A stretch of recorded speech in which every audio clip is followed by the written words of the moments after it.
They called her a disgrace. He called her abundance. Rain began like a sentence first, a soft punctuation on the tiled roof, then a staccato that rattled the shutters, then a drum that made the whole house shudder. The Pacheco plantation smelled of wet earth and iron and coffee grounds. The sky above Minas Gerais had the color of old tin. Amélia Pacheco stood at the back door of the sala, the hem of her dress dripping mud onto the polished floor, and felt every eye in the room sharpen into accusation. Her dress, once tailored by a hand that understood how to hide a woman's shape beneath folds and busks, clung now to the soft swell of her body. She had long ago stopped noticing the tug at her ribs, the way lace dug into the pleasure of a meal. She had learned to breathe around the corset as if it were a necessary fact of being seen. But that afternoon the corset felt like a map of shame, and the map had been unfolded in front of the wrong people. Coronel Pacheco, large as a carved post, and twice as cold, had called the house together as if to appoint a verdict. Suitors and family friends clustered like moths, their hospitality practiced and thin. The servants hovered, their faces flattened into the careful blankness of victims and witnesses. "You will not disgrace me further," the coronel said. His voice had the clearness of a whip. He did not shout, it was worse. His largesse had always been measured in humiliation. "Marriage will not save you, neither will dresses. It is time you learned the world does not revolve around appetite. You will go where you belong." Amélia had tried then to make her face small, to make herself a thing that could be put away. Her cheeks burned, not with heat but with a fatigue that had the shape of years. Other girls had been courted. Other girls had passed through rooms with silken smiles. When men looked at her, their eyes slid across the swell of her hips, as if they were a hazard, as if desire had been replaced by a polite recoil. Even the maids, those whose work left their own bodies bent and marked like the soil, had learned to avert their eyes, as if not seeing might make the shame contagious. Then Coronel Pacheco did a thing that appended the geometry of every relation on the plantation. He ordered 2 men to fetch the newly purchased slave from the yard. Malik had arrived that morning in a small caravan of men with faces carved from different storms. Each one a history of seas and forests that the coronel could not fathom, and yet had bought with the same casual cruelty that bought horses and cattle.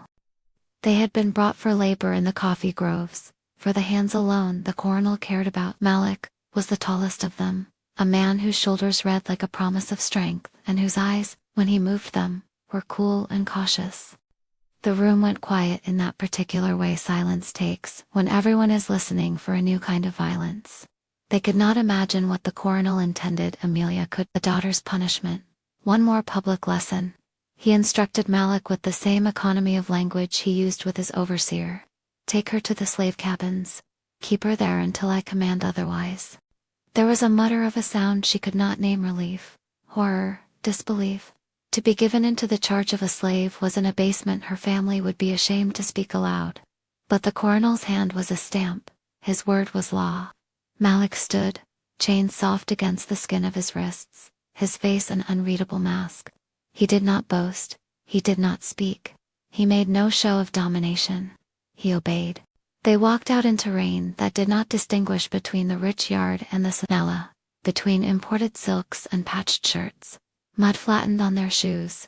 Amelia's skirts clung to her calves. Each step left a ghost of fabric and shame behind. Children peered from under eaves. The overseer, a man who smelled always of cachaca, walked at a certain distance. The coronel's silence rewarded greed in degrees. The slave cabins were a row of low wooden houses whose roofs sagged with the weight of rain and time. Smoke from cooking fires unspooled into the air, carrying the scent of cassava frying in oil and of coffee thick enough to be almost paint. The cabins opened into a common dirt yard where women bent over tubs and men mended tools. Perpetua was at the edge of the yard, an older woman whose shoulders remembered how to carry a generation. She lifted her face when the procession came, and, their eyes meeting Amelia's, offered a quiet that contained both understanding and warning. When Malik led Amélia into the cabin assigned to him, the room swallowed them both with a subtle and impartial darkness. It was small, a hammock, a wooden chest, a clay hearth. The air held the steady odor of smoked meat and lanolin, and the faint iron of bodily labor. Amélia fumbled for words and found none. The shame had turned her tongue to dry cloth. Malik gestured to the hammock with emotion that was careful and absent of ceremony. He would not make spectacle of the moment. He hung another blanket over the net to close out the rain, and offered a bowl of water heated in coals. He moved with an economy born of survival. The same hands that could wring a sapling from earth, and that had bent to pick coffee beans, could also, like a covenant, fold clothing, pour water, smooth a face. He held the bowl for Amélia to cup her hands. The water was not heated like a bath at home. Still, steam rose and clung to the scent of her skin, and he waited without demanding thanks. There was a softness in that waiting, a wordless counter to every person who had declared her lesser. Amélia watched him and thought of how often cruelty wore the shape of concern. She expected him to scoff or to laugh. Instead, he lifted a plain shirt, his eyes returning to her to measure what must be covered. He did not search the dress for evidence of frittered appetite or indulgence. He simply shrugged out of his own shirt and, after a moment of doubt, offered it to her. The cloth had the faint stink of sweat and kudzu, and the homeliness of labor. Amélia hesitated, then accepted. That first night was a small miracle of physics. Two bodies that history declared could not hold the same space without violence finding. For a moment, a neutral geometry where shame would not press in. Malik lit a lamp whose light was frail as a moth, and the glow painted their hands the same color. They ate plain food, the cassava bread, dried fish softened on coals, sitting across from each other in a silence that was not emptiness but a kind of truce. Perpetua came by as she did each evening, and with practiced economy handed Amélia a cup of tea brewed from herbs she did not name aloud. The herbs tasted of iron and rain and something wild, like the inside of a tree. "Sleep," Perpetua said, her voice worn and warm. "You are not the first to have a bed that does not fit." The words were not comfort, they were fact. But Amélia clung to them like a rope. Sleep came with the tide of physical exhaustion, and when she finally lay in the hammock, unused to the lopsided rocking that seemed to make the night breathe, she felt Malik near, not in ownership but in attendance. He did not climb into the hammock with her. The plantation had not yet been deprived of all decency. He sat in a corner and watched the dark for a while, his jaw moving as if he were chewing thoughts. Then, softly, as if naming something sacred, he sang. The song was not in Portuguese. It arrived from the muscles of his throat, patterned with the cadence of another coast's, another language that shaped memory into sound. At first Amélia heard only a melancholy she could not translate. Then the notes braided into a tune whose contour told of rivers and of children running through tall grass. The song made the room larger. It made the night less like punishment and more like a place where a story could begin to be rewritten.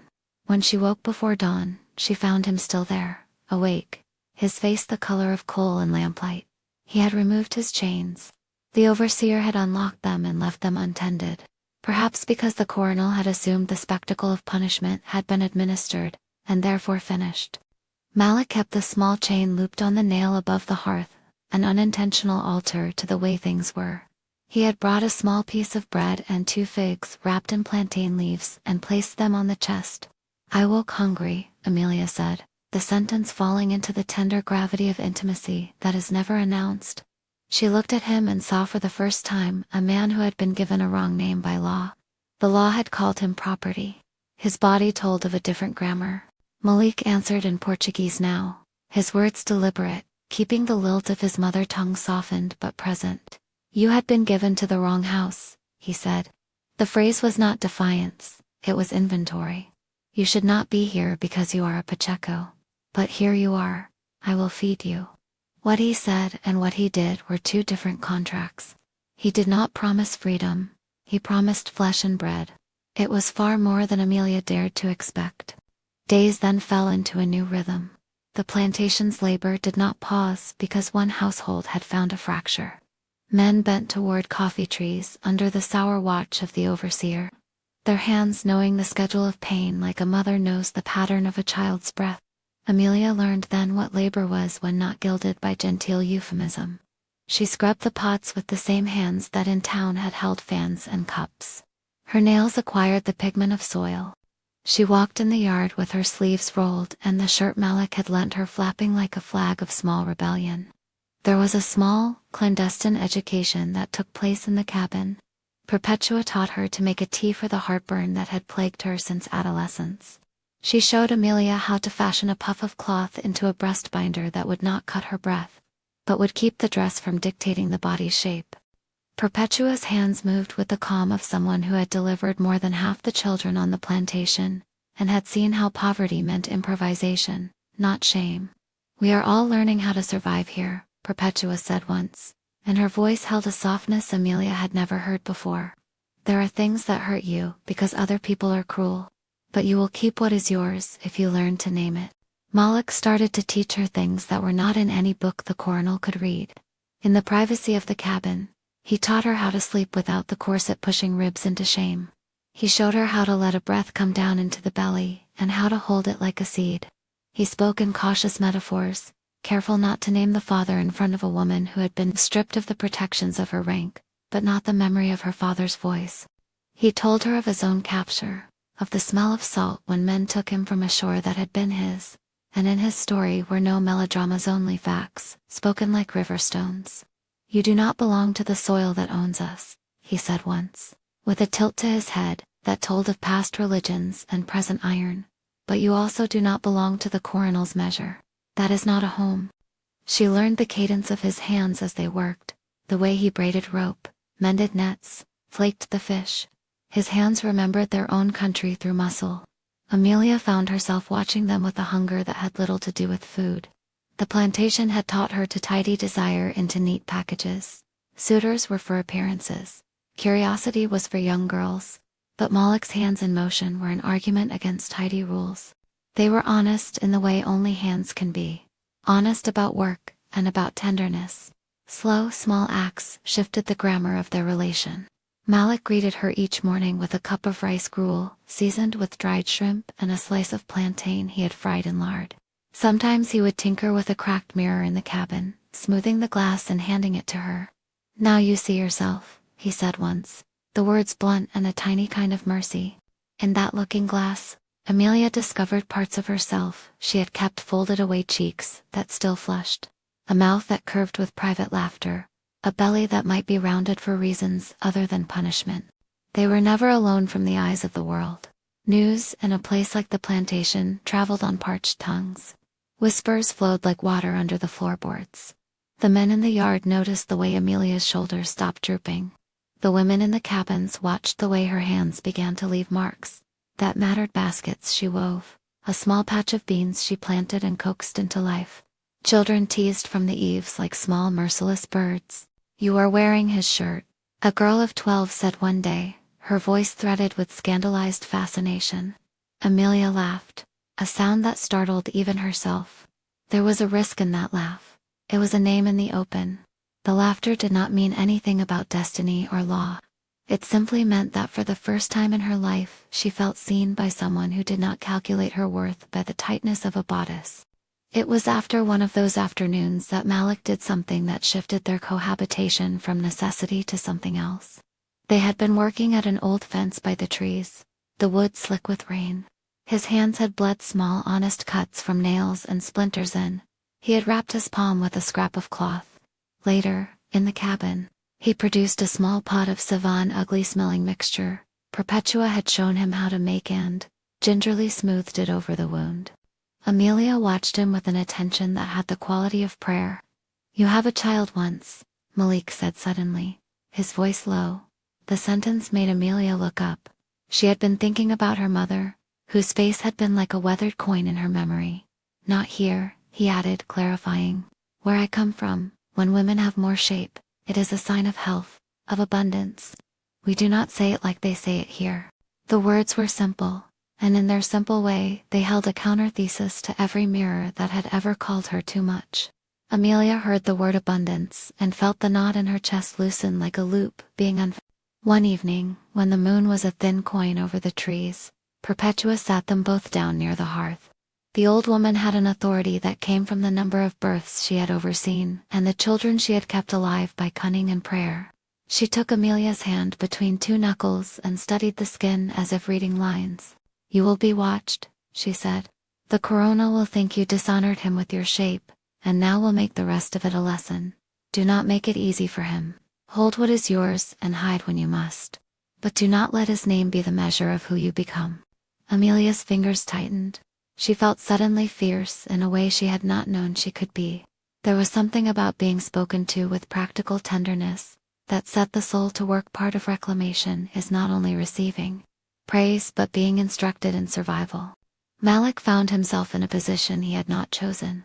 He was a man whose body had been measured against yield tables and field quotas. Yet here, in the cabin with a woman whose life had been unmoored by the same economy that had enslaved him, he became a keeper of small flames. To do so was to risk attention. To care for Amélia was to adopt a responsibility that could overflow into rebellion. He had been bought for work. The coronel had not imagined he would be useful as anything more than muscle. When Malik walked through the plantation, men and women looked at him with the cautious respect one affords an animal with exceptional teeth. He felt the weight of that gaze and refused to let it define his interior. When he saw Amelia's hand move with new confidence, when she planted a row of beans and laughed like someone who had discovered a map, his chest would thrum with something like triumph. There were times when he lay awake and counted the costs. The law said he had no rights to protect a white woman against a white man's wrath. The overseer would report any impropriety, because impropriety threatened order, and order was the coronel's god. Still, he taught her how to hide bread in her skirts without shame, how to braid the hair so it would not itch in the heat, how to sit so that a passing driver would look away. No words were spoken about what might happen if the coronel grew petty or violent. The silence grew teeth. Then came the day that changed the geometry of their lives again. Amélia discovered, at dawn, when the world was a soft blue bruise, that she had been given something else along with the shirt and the shelter. A beginning. She felt it like a small domestic tremor under her ribs, as if a hidden creature tapped against the walls. She touched her belly as if to confirm the presence of what none of them could lawfully claim. Perpetua felt it too when the old woman took Amelia's hand for a second, her thumb pressing into the exact place. "Child," Perpetua said, the word steady as a nail. She did not smile. Survival had taught her that joy must be measured. "You will have to be quieter now. Watch the coronel's eyes." When the news reached the house, as all news did on the plantation, it ricocheted like lead. The coronel's face became a geography of frost and thunder. He paced with a kind of animal precision, measuring outrage as if it were a field to be harvested. His council lawyers and town leaders who owed him whiskey and favors, forwarded him remedies that were all the same. Separation, sale, a show of control. Amélia felt the world tighten. Her body, which had been the reason for a lifetime of polite cruelty, now housed another life that, by the law and custom of the plantation, belonged neither to her nor to the man who kept a hand on her. The coronel's plans were not whispered. He declared them with the clarity of a man arranging furniture. Malik, when he heard, folded his face as if shaping it to hold the news. The thought of a child born into bondage made a cold fire gather in him. He had seen too many small ones with hands like open wounds. He had tasted the taste of defeat when laws had named people things. He had no claim on Amélia by law, but he had claim by heart. He swore, in the low voice that had once been a lullaby in another shore, that the child would be kept free of certain cruelties. His vow was not a plan. It was an intention, a primeval promise. "Not a slave," he said to the night. Not to Amélia at first, and the words made her look up. In them was the weight of audacity. There were whispers in the yard that grew teeth. The overseer moved like a shadow, checking schedules, shifting workers. People who had tried in the past to cross the coronal had found themselves sold or shipped to distant places where the earth had different names. Amélia had seen those faces in the marketise, that had been taught to seek freedom in the shape of a river. Her pregnancy was not a piece of private life but an arrow fired into public space. One afternoon, the coronel called her into the house again. He stood by the window, rain painting streaks on the glass like accusations. He refused to look at Malik when the man had to come to the yard to collect supplies. His contempt radiated. "You will not besmirch my name with the insolence of appetite," he said. He spoke as if he had not been the architect of her grief. "This child will not remain on my land as a thing to challenge the order." Amelia's face, which had been used to being catalogued, did not change. She had learned to hold a look like a shield. "What will you do?" she asked. The question was not only to the coronel. It was to the world that had defined her as an object. He named his answer with a measured cruelty. Sale, perhaps. Adoption by a relative. Removal from the house, and placement in a town where reputations could be tended like a delicate plant. The options were all versions of erasure. For the coronel, decisions were about the appearance of control. For Amélia, they were about blood. In the cabin at night, Malak's hands shook as he plaited rope. He spoke then. Not of escape, such talk was dangerous, and he had already learned how sharp danger could be but of contingency.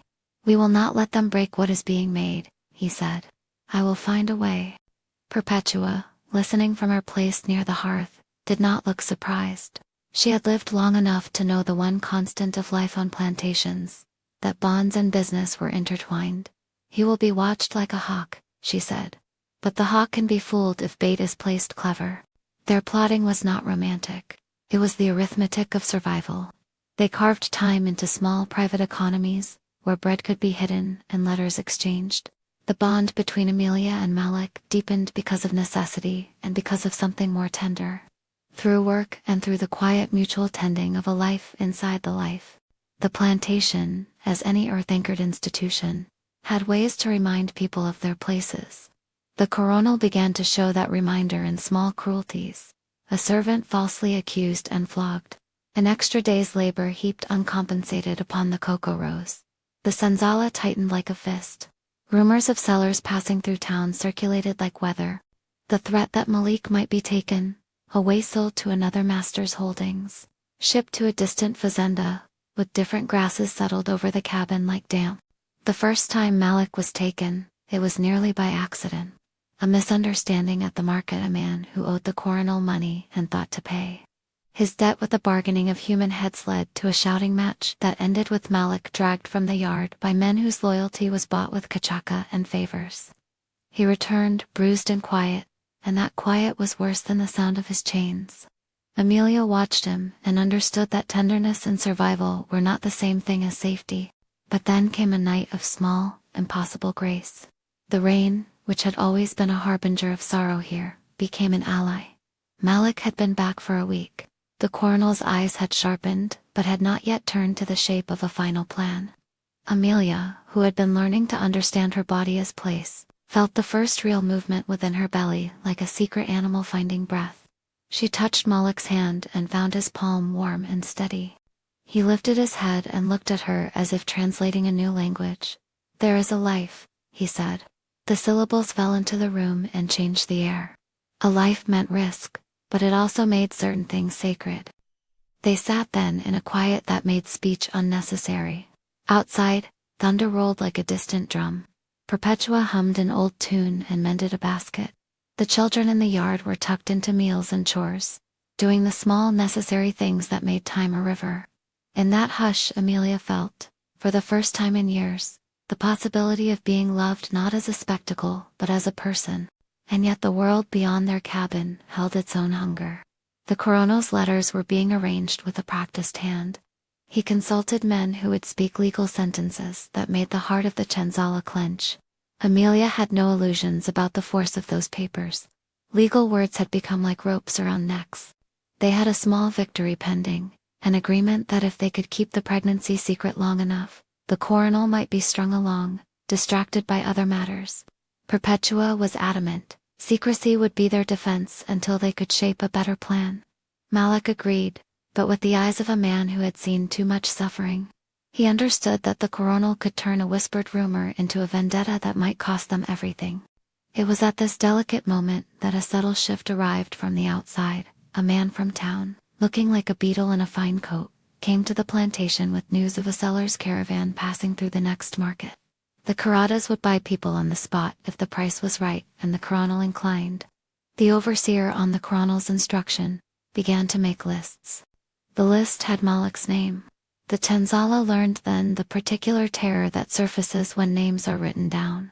Perpetua moved with the certainty of someone who had known the moment before a child is born, and when the earth itself seems to want to claim the life for itself. She taught them a series of measures: how to hide supplies, how to make the pregnancy look less visible in public, where to plant a small garden of roots and herbs for barter. It was in one of those days, when the rain had finally gone and the sun was a hard coin in the sky, that Amelia looked at herself in the cracked mirror Malik had given her and understood the geometry of what she had survived. Her face had lost some of its softness, her hands bore the faint knobbiness of labor, yet there was in her chest a new steadiness. She placed her palm over the small swell and felt the life inside like damp soil. "Whatever comes," she said, not knowing at first whether she addressed Malik or Perpetua or the small listening air, "this child will be taught to name itself." Malik's response was to make a small knot of rope and hand it to her. "Then name it," he said. "Name it anything you want that is not owned." That evening, with the sky an oyster shell and the moon a thin slice, they sat and whispered names. The names were small things, names that belonged to the sea, names whose syllables made the tongue sing. It was not yet a plan. It was instead the shaping of a future by the mere act of uttering its possibility. After that night, the cabin felt different. There was an inner architecture now that was more than shelter. It was a place where vows were kept, where the daily labor of keeping a life intact mattered as much as the coronal's decrees.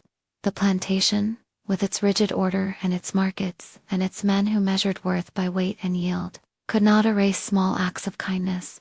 Those acts accumulated into a new force that moved quietly under the floorboards. It was then, when the world outside started to sharpen again, that a voice close to their doorway called out the coronal's name. The overseer had come with schedules and lists, and in his hand a paper bent like a knife. The air tightened. Amelia and Malik looked at each other, and between them was a knowledge. Survival would now require cunning and courage. If this story speaks to you, if the fragile ways people make each other whole in spite of a world set to divide stay with it, there is more to come. That night while the others slept, Malik sat on the cabin threshold, and watched the stars like someone reading constellations for portents. His jaw worked as if chewing on a plan. He had no money. He had what he had always had: patience honed into craft, a collection of favors owed in 1,000 small ledgers, and a mind that could map the movements of men by the way their boots scuffed. He thought of freedom not as a single event, but as a sequence of small freedoms stitched together, a passage through a market at the right hour, a man in the wrong mood who could be bought with a favor, a river that could be bribed with a rope and a canoe. He thought of a quilombo not as a word to be invoked lightly, but as a possibility, a community on the edges where people pooled skills and ate the land and taught their children to speak tongues without the coronal's ear. He had never spoken aloud about running. Now he tried the sound in the dark and found it did not taste like impossibility. Amelia, from inside the hammock, listened to the night and to the soft click of his hands on wood. She felt both the thinness and the ferocity of the life inside her. Her body had been used as a shorthand for shame. Now it sheltered a future that even the coronal could not calculate. She said nothing. Words could betray. Instead, she slid her fingers into the knot of rope Malik had made and held on.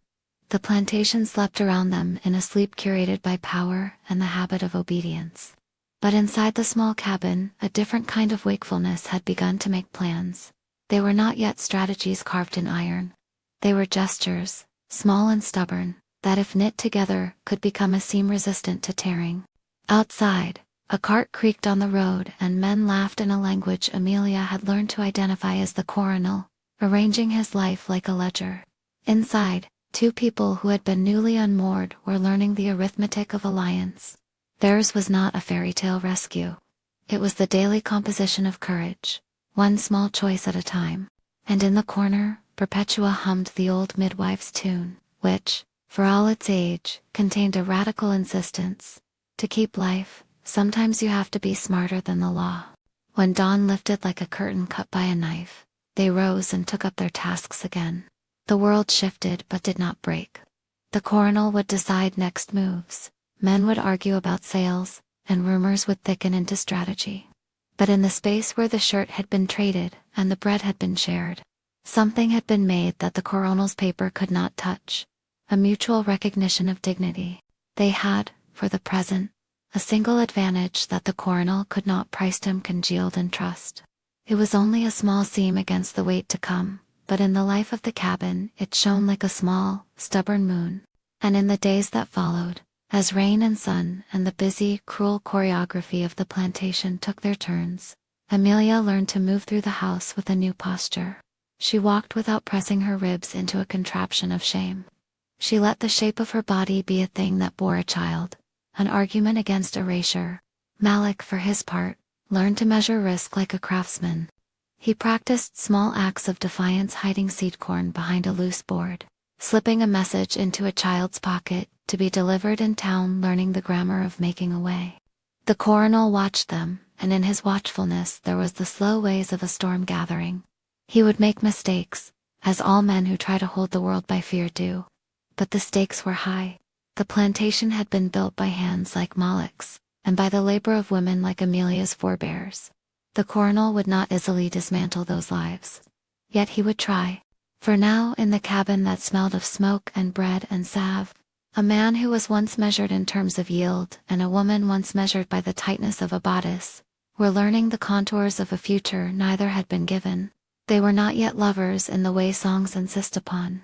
They were a working force, a unit of survival whose secret vows and small mercies would, like braided rope, hold them together against the tide. The road ahead was long, luftig with peril, and full of the kinds of cruelties that flank any life of resistance. But sometimes, even in the teeth of a plantation's order, tenderness insisted on being itself. They had learned how to read the wind of the plantation, not the weather, but the currents of attention that could swell into danger. Weeks after the shirt had been traded and the first small knot had been made, the intimacy between Amelia and Malik moved from guarded civility into a tenderness that was deliberate, ritualized, and mutual. It happened in quiet ways: a hand placed against a fevered brow, a braid eased from a neck, a laugh shared over a burnt pot of cassava. When the first consummation came, it was not an eruption but a slow recognition, as if two people had been learning the outline of one another like a language, and finally found a sentence that fit. They chose a night with no lanterns in the field because darkness made no witnesses. Perpetua had muttered a blessing and then left them the thin privacy of the back of the cabin, where moonlight made silver seams on the boards. He undid the tightness in her dress, not with the roughness of orders but with the careful, tender fingers of a man who had held other people's hands in labor, who had pulled nets that needed the same patience. She undid the tension inside herself, as if removing an old, brittle corset from the ribs. There was fear. How could there not be when the world had taught them both to fear? But there was also consent born of a conviction. They would make what could be made in spite of the law and the coronel's scorn. The moment itself was a kind of liturgy of repair. Malik's hands learned the landscape of Amelia's body, and in return she learned the economy of his touch, direct, reverent, refusing to make her into spectacle. There were words, small and sacred. "Are you sure?" he asked. "Yes," she answered, not because there was no risk, but because the risk was a price she chose to pay. Later, wrapped in the warmth of a single blanket, their breath a slow debate against the cold, Amelia felt as if something real had been given back to her. The body that had borne the public shame now held, in private, a tenderness that named her whole. When the coronel heard of a further closeness between the two, his face became a ledger of offenses. He could not abide a daughter who refused to behave as decorum required, especially not one who had made the plantation itself look small, by confounding its orders. He called his advisers, he called the overseer, and he pulled at the threads of law and reputation like a man smoothing a shirt. For him, the answer was always a display, a sale, a public rebuke, something that would correct the narrative. But before he could do anything final, the market came to town, and with it men who bought and sold like it was a season. A quarrel between two men, one who owed the coronel money, another who promised him a deal, turned into a morning of reckoning. The coronel, in the effort of debt, began to trade names. Malik's name found its way onto a page. Men came for him at dawn, rough hands, voices that smelled of kachaka and the surety of contracts. They bound him with ropes and iron. Amelia watched from the doorway as he stood like a pillar, the complaint in his eyes neither loud nor small. When the ropes pulled and a hand shoved, he met the violence with the steadiness that had become part of his shape. He did not call for pity. He only reached for her hand. "Keep him safe," he said to her in Portuguese. a sentence small enough that it might be swallowed by the rising clamor. Keep this child safe. There was no law to stop men from taking another man's labor away. The coronel could justify the sale as economics. Moloch was carted off with a group to be taken to the nearest sale, then onwards by caravan to an owner farther north, to a fazenda with harder soil and a harsher overseer. The overseer nodded as if agreeing to a weather report. Fate had been decided in ledger strokes. Amelia stood in the rain and felt the world rearrange itself into a narrower shape. Perpetua moved quickly then, as if the years and deliveries of babies had made her an expert in surprise. She stitched a tight plan with small, practical measures. We keep the belly hidden, she said. We make the prints of the child seem like curiosity. We make the coronel think he has control while we gather what we need. Her measures were not romantic. They were chess moves, secreted bread, whispered orders to children to deliver messages, favors called in from women whose debts would be repaid with help. For a while those tactics worked. The coronel fumed, denounced, threatened, and then turned his attention to other things: his debts, his crops, the small humiliations of a body that could not be entirely controlled. Yet the sale of Moloch left a hollow that was not merely practical. It was an injury to the heart. In the cabin, Amelia held her belly and learned how to be alone with life.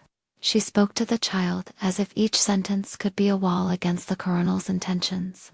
She did not go to town without a woven basket on her arm and Perpetua's sharp eyes on the corners. The plantation's gossiping mouths could smell a story, and they chewed at it with small, wicked teeth. Some called the child a scandal that needed to be excised. Others, less cruel, pitied the girl who had been given to the wrong house. When the day of the birth came, it was a night without fanfare. The house had not been generous with warmth. There were no silver instruments, nor a doctor called, because the coronel believed in economy where human hearts were concerned. Perpetua was there, as she had promised she would be. She prowled the room with the methodical cadence of someone who had kept many bodies alive through pain. She braided songs into the air like ropes of hope, and Moloch's name became part of the liturgy even in absence. He will be here in spirit, she said, laying out herbs and cloths with smooth hands, and if the spirit does not come, the law will come, but we have our ways. The labor was long and lean with effort. Amelia learned to rely on the old woman's voice, to breathe down into a part of herself that no coronel could reach. Pain had its landscapes, a narrowing, an opening, a thrust like the surf. Perpetua's fingers found places to ease and then to push. The cabin smelled of sweat and boiled herbs, of the iron temps of fear and the warm, undeniable salt of new life. When the child emerged, small and quick as a secret, the room held its breath. He made a single, stubborn cry that seemed to upset some arrangement in the air. Perpetua wrapped him in a cloth and held him up as if weighing him against fate. Strong, she said. He is strong. The coronel may look, but this child will see the sea one day. Her voice held certainty because she had learned to make it hold. Certainty was sometimes the only tool in their pockets. Amelia looked at the child and found in him the geometry of both fear and hope. He was hers and Moloch's, a bond of wildness sewn into a land that insisted on ordering everything. She inhaled him as though memorizing the scent of a new world. She named him Kof on a breath, the syllables pressed to his tiny face like a promise. The name had the sound of beginnings, a word rolling from the tongue like a seed. Perpetua smiled with rheumy eyes and nodded. For a while, joy was a secret they held like a lantern under a blanket. The coronel, to his credit, did not immediately take the child away. Perhaps the presence of witnesses in the house made him cautious. Perhaps the laws that governed scandal had some limit beyond which even he would not cross without risk. Or perhaps his pride was the limit: he would not display his family as a spectacle of his cruelty. Whatever the reason, Kof stayed, but his presence made daily life a sharper thing. Amelia moved through the plantation like a human contraband, holding her child as if he were a map to a different future. Years unfolded in sequences of labor and cunning. The coronel kept his men busy and his temper closer to the surface. He tried in small ways to demonstrate power. He ordered more labor from the senzala. He had a servant flogged to make a point. He cut rations in an effort to thin the population into compliance. The village's life carried on beneath these gusts. People washed clothes in the creek and told tales at dusk to keep the night from swallowing them. Perpetua taught Cove to recognize herbal aromas and the names of leaves. Moloch's songs, though his voice had been taken to another master's fire, traveled like a rumor in the mouths of children. Keeping the child safe became a caravan of small strategies. There were mutters and threats from men who still believed in the simple arithmetic of power. Once, an overseer with a face of beetled anger waylaid Amelia near the well and demanded to know the child's father. She stared him down, her arms full as always. "He belongs to a woman who will not let him be sold," she said. The words had a bluntness that sometimes did more than law. News of such small rebellions ran ahead of the people who carried them, and allies emerged in patches. A woman who owed the coronel a debt, but repaid it by hiding Cove behind a stack of yams on Sundays. A boy who ran messages in town because he loved stories and could not abide cruelty. There were, of course, shucks. Men arrived once with a documentan offer of sale for a line of people, a list that included names and prices. The Shenzala trembled as if caught in an earthquake. Amelia read the paper with a sick animal focus and then folded it into ashes of contempt. She went to the coronel and demanded, in a voice that did not tremble, to know why the child's name had been even entertained. The coronel, who had once wielded adjectives like a whip, spoke of propriety in rumor and the danger of scandal. "This is about order," he said, "and about my family's reputation." "But your law did not make this child," Amelia answered. "Your law will not teach him to love." Such words, thrown in the face of a man used to command, carried a public weight. The coronel's men looked sideways. The village had begun to learn the arithmetic of moral cost. A man cannot always be cruel without creating debts of his own. Malik's absence was an ache and a motor. There were times when Amelia would close her eyes and hear him sing behind the door of memory, his voice carrying a cadence that was both lament and instruction. She wrote no letters because a letter could be intercepted by men who would use it to trace, to punish, to sell. Instead, she depended on little networks, a woman who worked in another fazenda and could pass along a word, a boatman who might take a parcel north on a boat and whisper to a man who could be trusted. The community had ways of hiding messages in the patterns of trade and the workaday language of exchange. Time wore and polished the edges of living. Cove grew to be a child whose laugh was suddenly the most dangerous thing to the coronel. It was a public sign that his attempt to define people by weight and yield had failed. The boy ran barefoot and unruly, a brown blur through the coffee rows, his hands learning the smallness and largeness of labor. He learned from Perpetua how to tie herbs into sachets. From the other children he learned how to steal an orange without being caught. He had a stubborn sense of hunger for the world that did not belong to fear. When asked who his father was, he would point to the fields where men bent and where in the evening a song would come drifting on the wind. "My father is a song," he said once to a man who mocked him, and the man could not make a joke of that answer. Then when the children had begun to grow into small constellations, a possibility word arrived like a bell toll. A rumor became a report. Malik had been sold far north, to a fazenda, where the soil was mean and the overseer meaner still. The men who returned with the news spoke in the hush that fear imposes. They had seen him at a market, leaning against a post, his face weathered but his eyes still clear. He had been working at odd tasks, trading labor for small goods. The story that carried the most freight was that Malik had entered a circle of men and women who would not accept the idea of someone living forever in chains if they could do anything to change it. There were men in the ports who purchased alforjas on credit, who held papers in their name until payment was made. There were Colombo's 2 pockets of refuge and funds raised in secrecy, to buy the freedom of those who had been taken. That rumor hardened into fact months later. Malik had found a way to earn a small sum, to trade a favor for coin, to be part of a network that would much later produce a piece of paper stamped with a legal promise. The owner who was supposed to be his master had some debt to a merchant in town, in a calculus that had to do with the merchant's conscience and the heat of too much drink, and the sticky business of human morality. The merchant purchased Malik's alforja. The document, the alforja, was a thin sheet that declared Malik a free man. It was not a miracle, it was a transaction. But in that transaction lay the equivalent of a key. For Amelia, the news came like an impossible sunrise. The man who had been a presence in her life, then torn out, then turned into rumor, was returning. And he was returning not as stolen muscle, but as a person with a paper that said he belonged to himself. It was a small, explosive thing, the Shenzala hummed. Perpetua, who had been working at the well, looked up and smiled, with a tired and private joy. Malek's return was not theatrical. He appeared one market day, carrying only a small bag and the carriage mark of hard traveling on his back. When Amélia saw him, she felt something like a rope uncoil inside her.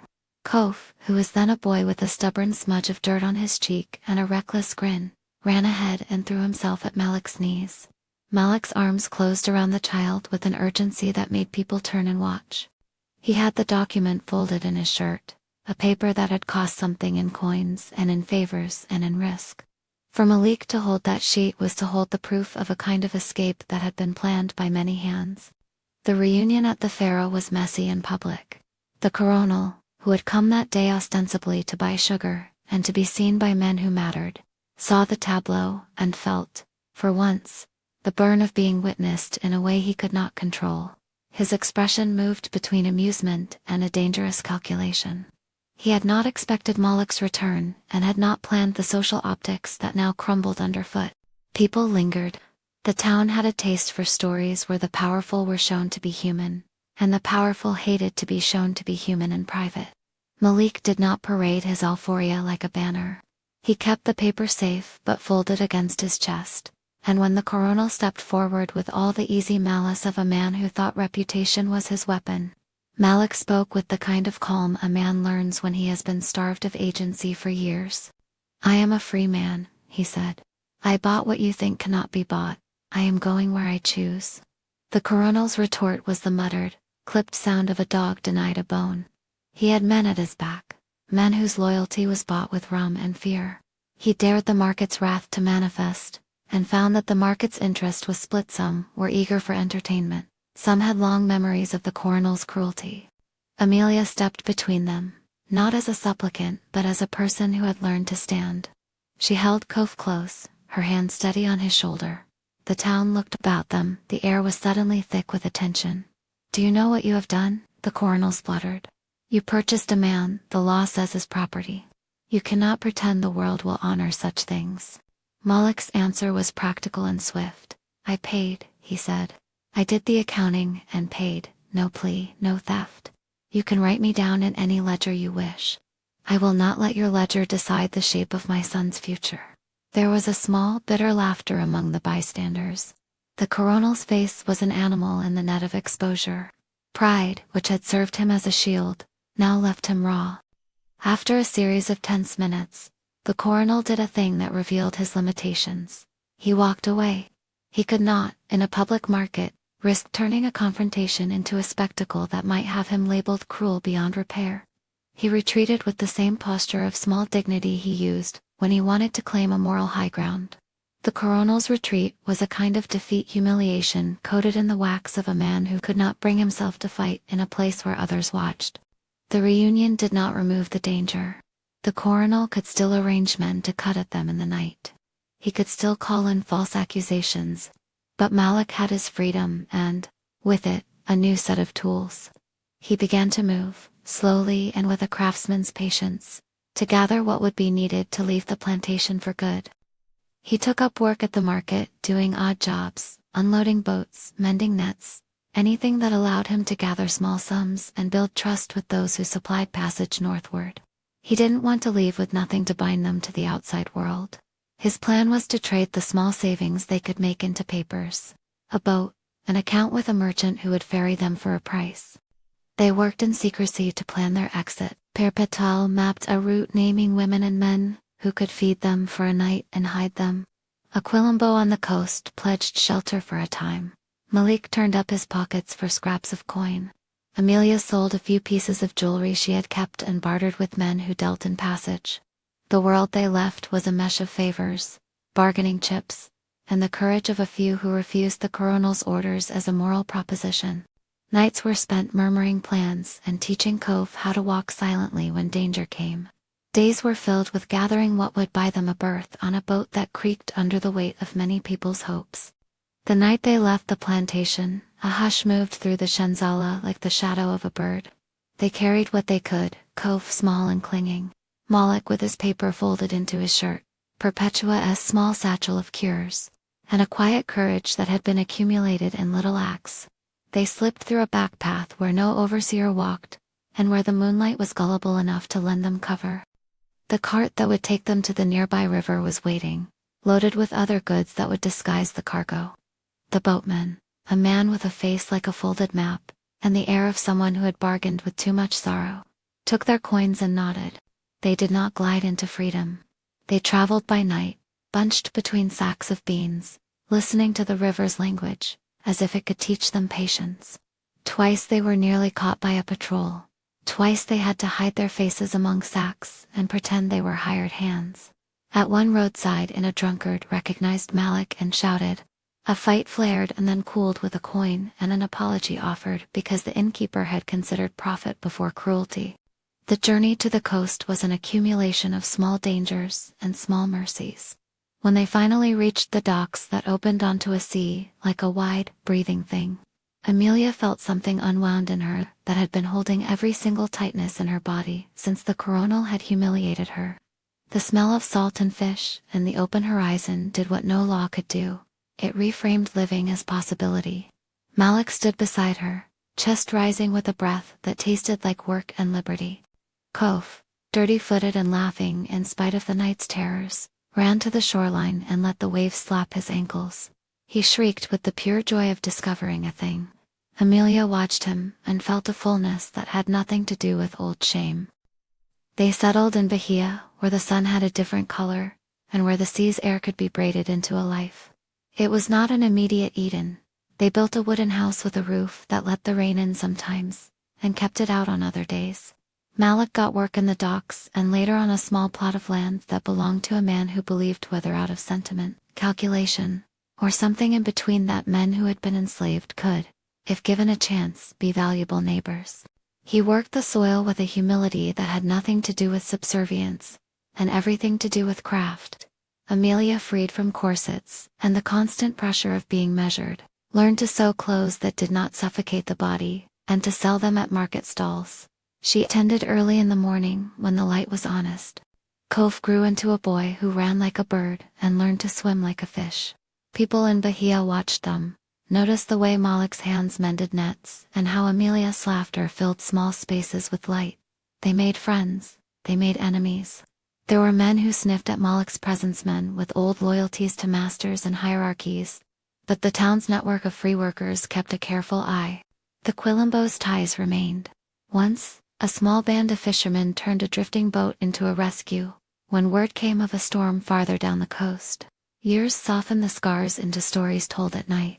Perpetua came down to Bahia sometimes, her bones slower but her voice sharper. She taught Kof to weave patterns into baskets, and told him stories about the plantation, as if it were a thing that existed in a different century rather than the part of his history that had meandered into his childhood. Malik would stand in the doorway and sing the old songs. Their sound mixed with the Atlantic wind and found new harmonies. Amelia would knead dough and watch her son, and sometimes she would run a hand over the place where a corset had once dug into her ribs and smile at the memory of how binding and then liberating life had been. The coronel, who had not been entirely content to let his daughter's life go, sent once more a man to the gate. He wanted what the world offered most to men like him, the ability to say that he had not been defeated. But when the man arrived, the town had already taken sides in subtle ways. Merchants who had dealings with Malik refused to do business with a man who traded in threats. Neighbors who had seen the coronel's small cruelties had learned that cash and power do not always guarantee the rightness of an act. Amelia, when confronted by the emissary, placed Kof before her and met the man's demands with a posture that had been built over years. "You will not take what is ours," she said, and there was no fiddle of sentiment in the sentence. She was a woman who had been humiliated in the sight of a father, and had refused to be convinced that humiliation was permanent. The man sputtered and then left because he realized that the luff he insisted would not stand in his favor with witness upon. Witness ready to speak of the coronel's abuses. Sometimes power dissolves, not under sword but under the weight of ordinary people's eyes. The final scene at the plantation would not be a duel of pistols as in the novels. The colonel, older and more brittle than when he had been a man full of private cruelties, approached the gate with a gun as if to make that single thing a symbol he could raise and lower at will. Amélia and Malik, with Cove between them, met him there with a small chorus of people they had known, and who now stood on the other side of loyalty because they had had their own reckonings. The colonel's gun was more show than service. When he raised it, his hand trembled with the strain of a man who had learned to muscle the world, rather than wait for it to answer him. He had no men at his back strong enough to do any deed that would not be noted in town. People watched. The colonel's voice climbed and then crumbled. He aimed as if rehearsal could regain him dignity, and his finger found the trigger, but his body did not complete the mechanical violence of pointing it at what he feared most. His own daughter in a state of choosing? Amélia looked at him with an exhaustion that had the flavor of triumph. "You taught me to be measured by you," she said quietly, so that everyone could hear. "And I chose not to be measured at all." The words stung because they were the right words, the ones that cut through a lifetime of control. The colonel's face broke. He could not make the final spectacle. His body betrayed him. He lowered the gun, as if he had been called out of a play he no longer understood. There was no nobility in his defeat. There was only the small, vexed, human thing of a man who had organized a life around the subjugation of others, and now found himself subject to the public's judgment. He turned and walked away, a man whose authority had become a thing that could not be brandished without consequence. Perhaps what undid him was not the logic of law, but the simple arithmetic of reputation. People who had once stood apart from grief found now that they could not support cruelty when faced with a family who had chosen the costly weather of love. After that, they left the plantation's land for good. Their leaving was not glamorous. It was slow, filled with loaded carts and quiet exchanges of thanks to people who had sheltered them. They traveled with the knowledge that a clean start had to be earned. In Bahia they found a community that would not unmake them for the colonel's sake. They started a small patch of land and a life that felt like a long exhale. Years later, Amélia stood in a kitchen that let the sun in freely and braided Koof's hair as he prepared to leave for an opportunity to study with a teacher in the city. He had gone from a boy with the salt of a shoreline on his skin to a young man who could read ledgers and who sang songs with his father that mixed their old languages into new cadences. Malik had built a small boat and mended nets, and learned to be at home in a way the plantation had tried to banish. Perpetua visited with a cloth bag of herbs and a face that had been softened by time. She bowed to no one but carried an authority that made people heed her counsel.